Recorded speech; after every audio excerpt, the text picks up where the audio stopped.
ทางนี้ก็เห็นอีกแล้วตัวใดดอกหน่อยเกินก็บ่เอาเนาะกำลังขึ้นดอกนี้ก็ดอกพอดีแบบงามๆค่ะนะมันยังบ่ทันหนาวเนาะเปิดหาทางนี้ก็เห็นอีกแล้วพวกว่าจนล่มเนาะได้อยู่บ่ทางนะได้จักดอกอะไรมานี่นะ10บ่บอกเพิ่นให้เพิ่นเก็บไว้พี่น้องมาแล้วบ่ทันได้ปะ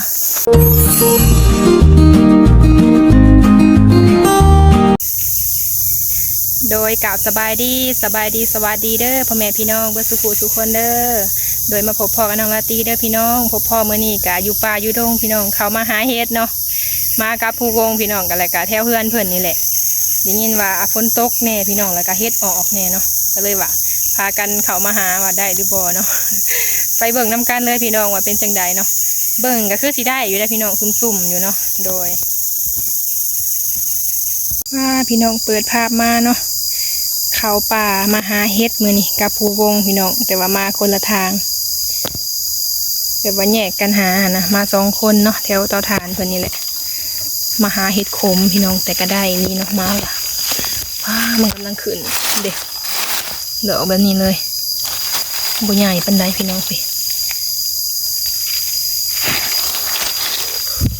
มันอยู่แถวอันใบวิกเนาะนี่เป็นดอกซ้ำนี่พอดีเลยทางหลังคุเนาะดอกพอดีงามนะ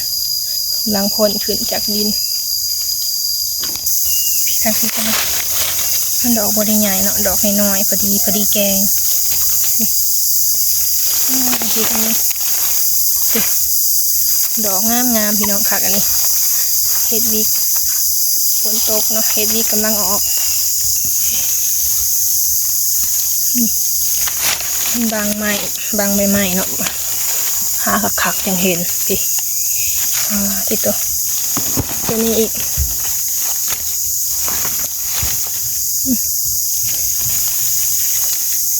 งามเลยพี่น้องคักเนาะ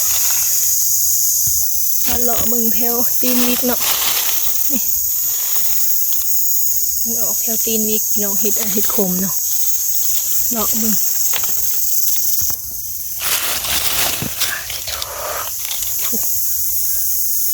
เห็ดขมเนาะดอกมันก็น้อยกำลังขึ้น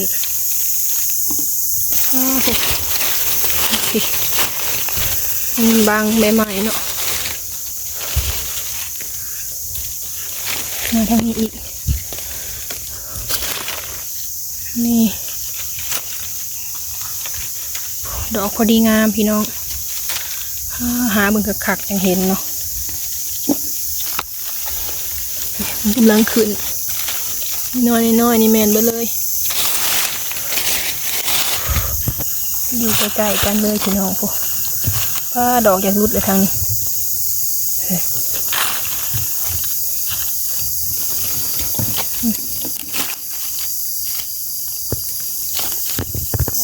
นี่เลยเพิ่นเก็บเฮ็ดพี่น้องมานำกันแต่ว่าแยกหาเนาะแค่ใกล้ๆกันนี่แหละยังบ่ทันเขาไปหอดนายซ้ำหากับเขามาสบายดีได้ผู้วงเด้อสบายดีมันเราหาเฮ็ดพี่น้องได้อยู่บ่ละเฮ็ดขมได้อยู่นี่ได้อยู่พี่น้องหากระออกเนาะเฮ็ดกะแบบดอกใหญ่ดอกน้อยรวมกันหั่นแหละเป็นเลาะเก็บทางเขามาอันนี้สิเป็นหม่องทางหลังแม่เพิ่นจุดถ่านเนาะเป็นป่าวิกพี่น้องนี่เฮ็ดกะสิออกแบบแถวตีนวิกนี่แหละปะเขาไปทางในบัดนี้มันเลาะเบิ่งข้างในดีกว่าเนาะก็บ่ได้ไปไกลดอกพี่น้องเพราะว่ามา2คนที่ตัวมาบัดนี้ก็เห็นเนาะมันบ่อยากมีเห็นอยู่นี่เด้มันอยู่ใกล้ต้นนี่เนาะแม่นมันบ่หลายหม่องนี้บ่คือทางเขามาเลยนี่ลูกมันกำลังเกิดอากาศร้อนมีแต่ดอกน้อยๆเลยแถวนี้หาบ้างไหมหมักอยู่ในพุ่มแม่นบ่เลยได้อยู่มันหลีในพุ่มให้มันบ่คือทางเขามาเนาะมันสิเห็นง่าย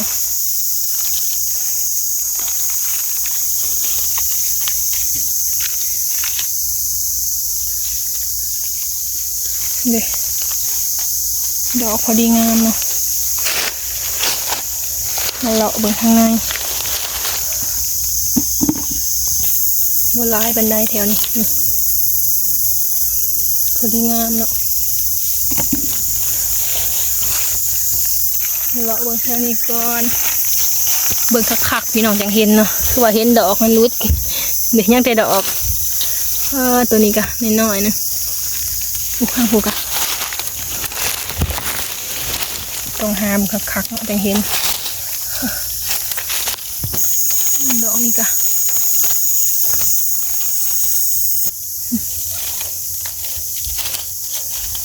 ดอกพอดีแบบงามๆค่ะนะมันยังบ่ทันเน่าเนาะเปิดหาทางนี้ก็เห็นอีกแล้วพวกว่าจนล่มเนาะได้อยู่บ่ทางนะมองละ2 ดอก 3 ดอกนะพี่น้องผู้วงก็ได้ยินแต่เสียงทางผู้ ยับย่ายนะพี่น้องหามองคนละต้นบิ๊กก็ได้บางบ่อนมันก็อาจจะบ่มีต้องหาเบิ่งคักๆเฮ็ดขมกับคันเฮ็ดปวกหายากดอกน้อยทางนี้กะตัวมันน้อยลายกะบ่ได้เอาเลยมันน้อยโพดเนาะนี่เด้อันนี้ยังเฉพาะว่าได้ใหญ่อยู่ทำนี่นะพอดีคักเนาะจุ่มซองเบิ่งข้างในป่า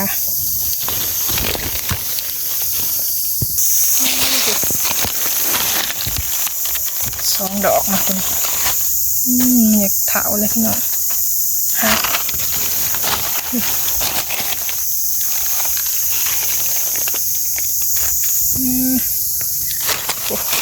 ดอกเดียวโคโลอันนี้เนาะบ่มีหมู่ มันเกิดใกล้ต้นแห้งเพื่อสิเห็นเนาะดอกเบิ่งโลด้าอีกทั้งที่ก็ได้หมดละดอก2 ดอกเนาะมันเป็นหมู่คือเฮ็ดปวกเด้อดอกน้อยเนาะ ทางนั้นจะจมมาดอกน้อยเลยเด้ซ้ำนี่เลยน้อยก็น้อยโพดมันน้อยโพดเลยบ่เห็นติ นี่มันอยู่บองใบไม้หุ่มเนาะเป็นแบบนี้เลยมองได้ดีสุ่มๆนะ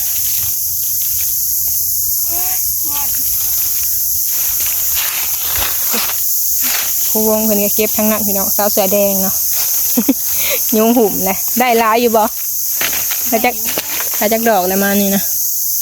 10บ่ บอกเพิ่นให้เพิ่นเก็บไว้พี่น้องมาแล้วบ่ทันได้ปะเฮ็ดปวกนี่ยันแต่ปบอยู่ดอกเนาะเฮ็ดวิกน้องมันจะขมแบบเฮามาหายามแรงก็ได้อยู่ได้เด้ต้นวิกเนาะต้นยูคาฝั่งลาวเฮาสิเอิ้นว่าต้นวิกมาเบิ่งพามาเลาะป่าเลาะดงผู้ทางนี้ก็เห็นอีกแล้วเนาะฮึบอันนี้ดอกใหญ่ใหญ่แต่ว่าฮักมันดีเท่านั้นเลยแมนแบบนี้มันก็บ่ได้จูมดอกมันบานเลยบนละดอก2 ดอกเนาะมันกำลังขึ้นก็มีทางหน้าให้กระเต็กหนังหาเลยเนาะขึ้นบ่เห็นหนังหาเลยมันนักลีแถวใบตองเนาะบางเถื่อก็ใบตองโปกเฮ็ดมาดูตัวมันทำกำลังเกิดเนาะกำลังป่งนะพี่น้องแต่ว่าเป็นอันใบไม้กับกำลังป่งอันนี้จะเป็นเฮ็ดเนาะกำลังก้นดินน้อยๆแบบนี้ก็แซ่บได้หาไปนั่นนี่แห้งคักดิมันเกิดแบบนี้เลยเนาะแม่นบอกกำลังขึ้นเนาะคมพันแห้งแซ่บดิเด้แบบนี้เลยโอ้ปล่อยไว้กับบ่ได้แล้วปล่อยไว้มาเมื่ออื่นบ่เห็น เห็ดคมก็เป็นราคาได้ถึงขายตลาดอันนี้เขาก็มาหาเองเนาะยุงกันหลายพอที่ตัวพี่น้องตัวนี้ดอกหักหมดเลย ยุงกันหลายเนาะนี่ดอกน้อยๆทั้งนั้นนะพอดีแซ่บแบบนี้เลยอันนี้เห็นเป็นตะแพงเนาะหน่อยกะดอกพอดีคักคนตกเนาะมันเลยออกเฮ็ดจ้ะหาไปหามาก็เห็นอยู่ได้ดอกใหญ่กันเนาะนี่ว่าทีตัวพอดีงามข้างในก็มวนฟ้าหาพี่น้องปุ๊บดอกงามมันหัก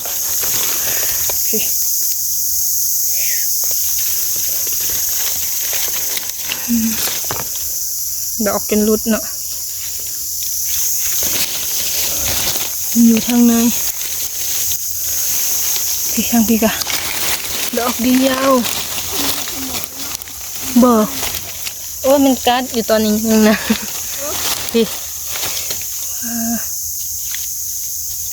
มาพี่น้องเก็บเห็ดเด้อเก็บเห็ดขมเห็ดวิกขมเห็ดเผิงขมนะเพิ่นเอิญแต่ว่าเขาเอิญเห็ดวิกเพิ่นเอิญเห็ดยูคาพี่ว้าโอ้กำลังสีมาเนาะเก็บไปก่อนเลยทางนี้ใหญ่บอกปกติ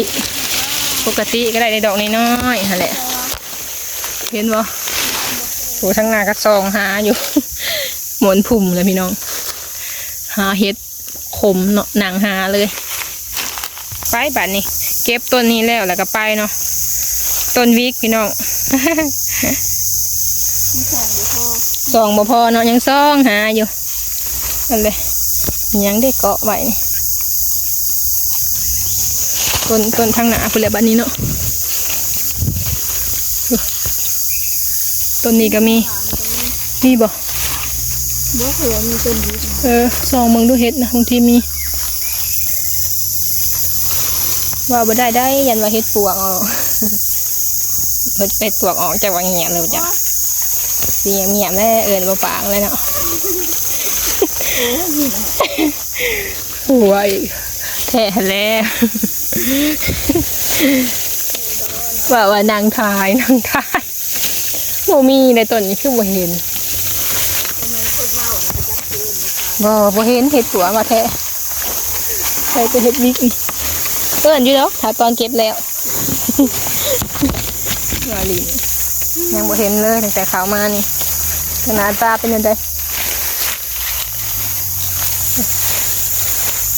มีบ่นะบ่มีนะมาพี่ดินสุ่มเนาะแถวนี้พอได้อยู่เด็ตีนต้นวิกอะถูกคนย่างมาตำลังยังได้ยังสำได้ย่างกายเสยทางนี้มันอยู่ในทางคนย่างเลยพี่น้องบางทีก็นี่เขาก็เห็นอยู่ดอกหนึ่งเนาะมันอยู่ดอกเดียว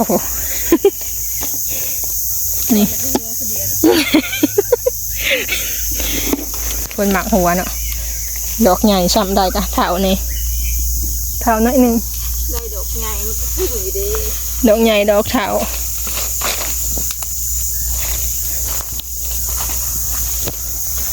ซองมึงบางทีมันออกมันสุ่มในแถวนี้ดินซุ่มแต่ว่าเห็ดปวกนี่พอเห็นมันเป็นแบบสถานที่แบบเห็ดบ่ค่อยออกจ้ะนี่แต่เห็ดผมยุ่งเลยทางนี้ดอก1 2 ดอกเห็น2 ดอกเด้อทางนี้2 ดอกมาแล้วนะบุญญาดอกพอจะได้พอจะมันนี่มีอยู่ใดทางนี้นะเพิ่นเบิ่งคักๆเลยเด้อนี่ได้อยู่มันหมักอยู่ในผุ่มเลยบ่เห็น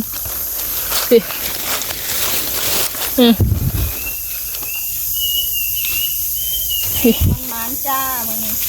มันก็บ่ได้อัน หมาน บ่ได้เฒ่าปานใดพอดีเก็บ ดูจะได้บ่ เอาเลยเพิ่นก็เห็นอยู่พี่น้องงาม อยากหอยจ้ะเนาะ หน่อยหั่นแหละมันจังแน่นๆมันจังแน่นๆ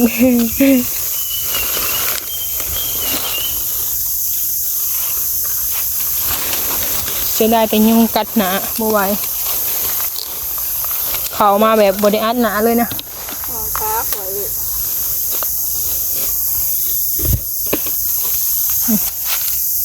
ยุงตอมโตเป็นแถวเลย ดอกน้อย เอาโดดมามือหนาแล้วบ่ได้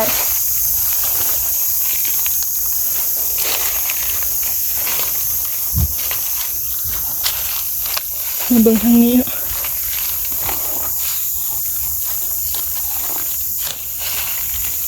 เราเบิ่งเด้อทางเพิ่นนะบางทีมันมีได้ยินแต่เสียงนกเสียงหยังพี่น้องโทรศัพท์ผัดแห้งสิแห้งดูดเสียงอันนั้นซ้ำอาจจะมีเสียงรบกวนหลายโทรศัพท์นะบางทีนะมันเป็นนำแบบก็คือว่าอันใดมันบ่มีหม่องปรับหั้นนะมันเป็นนำบางรุ่นเนาะหักเบอร์แล้วนี่น้อยคนเนาะนี่ดอกซ้ำนี่นะพอดีงามเนาะแบบจุ่มๆเลยเพิ่นถือขู่ใหญ่ๆเฮ็ดย่านขู่ เฮ็ดย่านขู่ เต็มเผอระบบ มีอยู่ยามาในหนานะ มันจับหนาเต็มเลยบ่จ๊ะ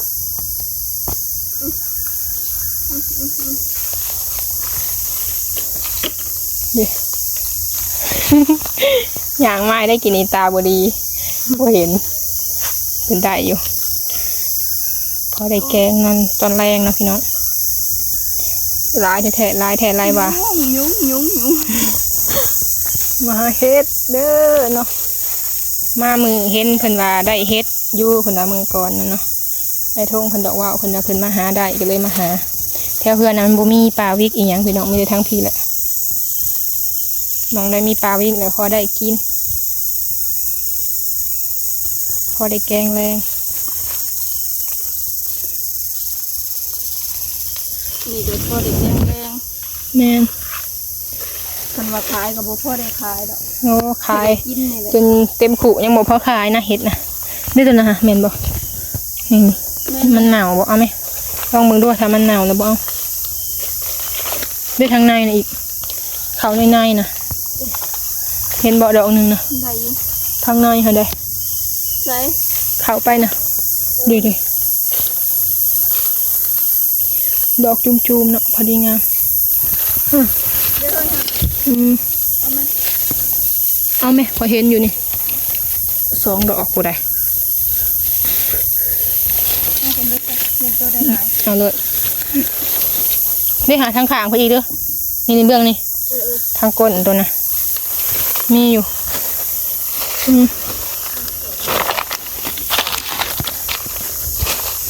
โอ้ยยุงในผุ่มน้ำนะมีบ่อน้ำเนี่ยฮะนะคือเห็นอยู่ดอกนี่คือเห็นเฮ็ดหน้าทางนี้ไปใช้นอกวะนี่มันหลักไว้แล้ว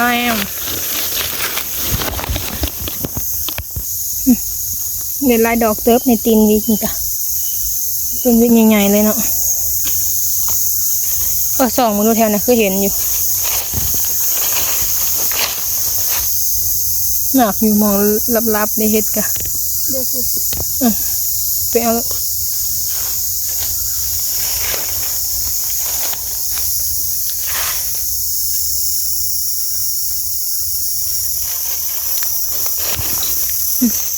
แถวนี้ยังมีเสย2 ดอกม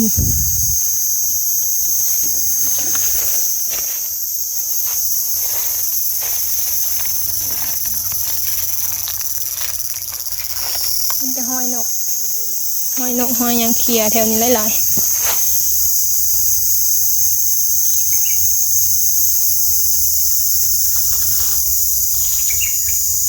หาซ่าๆเนาะไปหาซ่าแห้งคักแห้งได้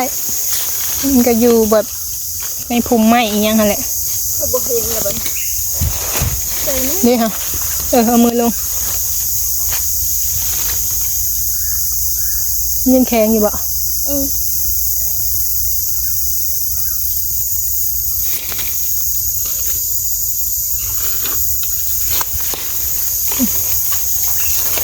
มันออกไปทั่วเลยเนาะ ตัวน้อยเย็นบ่ได้ก็เลยเอา หน่อยก็เอารถแล้วบางทีไปทางน้ำบ่ได้เฮ็ด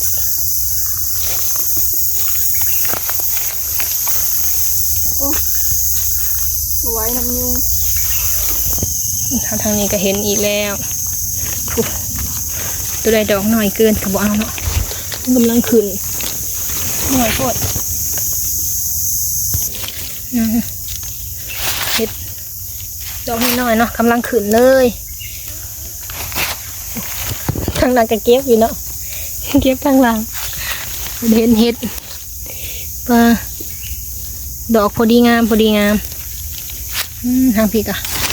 2 ดอกเลยดอกรุดเลยฝนตกห้ามเนาะมันอยากรุดแบบดอกมันบ่แข็งค่ะนะ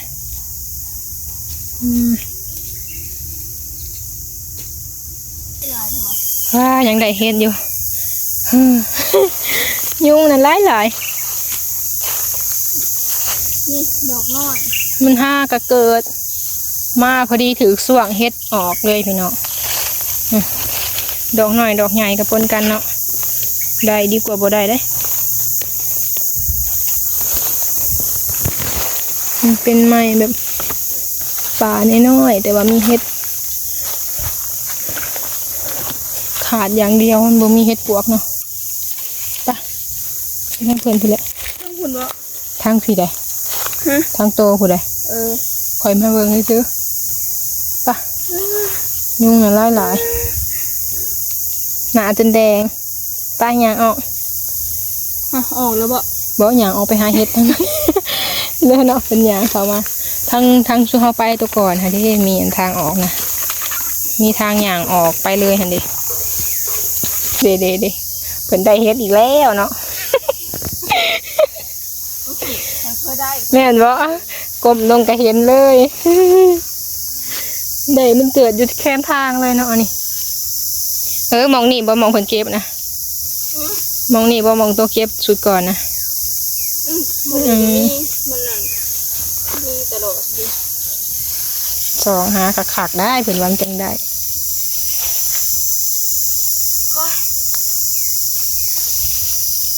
ย่างไปทางนี้ต่อเนาะพี่น้องป้ามาเลาะยามค่ำบัดนี้ก็ได้เนาะดีกว่าบ่มาเลยเนาะได้หลายตึกดิก็ได้อยู่ ลบแล้วบ่อันยัง ได้ดอกแบบดีแกงอะไรพี่น้องดีกว่าบ่มาไว้เนาะมองก็ได้รวมกันดอกน้อยดอกใหญ่เนาะทางนางกะน้อยก็เอาถ้าบ่ได้ผัดแห้งสิบ่ได้เลยตื่มกันยุงเต็มหนาเนาะทางนี้กะว้าตุ่ม เฮ็ดพี่น้องมีเอามีดมานำเพิ่นนะเพราะว่าเข้าป่าเนาะถือมีดนำบริถือเสียมเนาะเพราะว่ามันถือเนี่ยก็เลยถือแต่มีดนี่แหละมานำกัน2 คนพี่น้องเดี๋ยวก็สิพากันไปหาเลาะอีกทั้งพี่แหละทางพี่แหละมาหาเห็ดธรรมศาสตร์เนาะเผื่อสิมาต้มบ้างเผื่อสิได้กินพี่น้องเห็ดกะเลาะปลาเลาะดงเดี๋ยวก็สิพากันเลาะอีกก่อนพี่น้องเนาะมีแต่ว่าสิขอจบคลิป เป็นถ่วงยุงเนาะถ้าพบพอคลิปหน้าเด้อพี่น้องมาหาเห็ดคือเก่ามื้อนี้ช่วงจะโดนๆเนาะช่วงฝนตกช่วงหลังๆหั่นแหละมาหาอันนี้ก็ดินสุ่มเนาะมันก็เลยได้อีกมากะก็เลยกินอยู่เนาะพี่น้องในคลิปนี้ก็สิขอลาไปก่อนเด้อถ้าพบพอคลิปหน้าเด้อพี่น้องมาเลาะป่าเลาะดงเนาะได้เห็ดข้าวแกงอยู่โดยคลิปนี้ลาไปแล้วขอกล่าวคำว่าสบายดี